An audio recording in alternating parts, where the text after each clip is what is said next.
ಚಿತ್ರದುರ್ಗದ ಕುಂಬಾರ ಬೀದಿಯಲ್ಲಿ ಮನೆಗೆ ಬೆಂಕಿ ಬಿದ್ದು ಅಪಾರ ಪ್ರಮಾಣದ ವಸ್ತುಗಳು ಸುಟ್ಟು ಕರಕಲಾಗಿದೆ.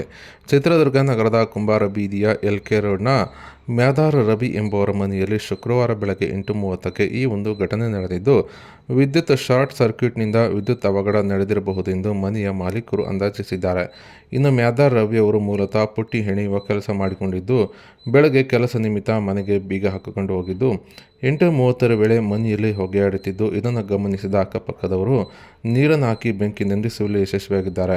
ಇನ್ನು ಅಕ್ಕಪಕ್ಕದ ಮನೆಯವರು ಮನೆಯ ಮಾಲೀಕರಿಗೆ ಮಾಹಿತಿ ನೀಡಿದ್ದು, ಅವರು ಬರುವಷ್ಟರಲ್ಲಿ ಮನೆಯ ದಿನಸಿ ಸಾಮಗ್ರಿ, ಪ್ಲಾಸ್ಟಿಕ್ ವಸ್ತುಗಳು, ಮಾರಾಟಕ್ಕೆ ಸಿದ್ಧಪಡಿಸಿಟ್ಟಿದ್ದ ಪುಟ್ಟಿಗಳು ಹಾಗೂ ಬಟ್ಟೆ ಬರೆ ಸೇರಿದಂತೆ ಅಪಾರ ಪ್ರಮಾಣದ ವಸ್ತುಗಳು ಬೆಂಕಿಯ ಕೆನ್ನಾಲಿಗೆಗೆ ಸುಟ್ಟು ಕರಕಲಾಗಿದ್ದು, ವಿದ್ಯುತ್ ಶಾರ್ಟ್ ಸರ್ಕ್ಯೂಟ್ನಿಂದ ಬೆಂಕಿ ತಗುಲಿರಬಹುದೆಂದು ಅಂದಾಜಿಸಲಾಗಿದ್ದು, ಚಿತ್ರದುರ್ಗದ ಕೋಟೆ ಪೊಲೀಸ್ ಠಾಣೆ ವ್ಯಾಪ್ತಿಯಲ್ಲಿ ಘಟನೆ ನಡೆದಿದೆ.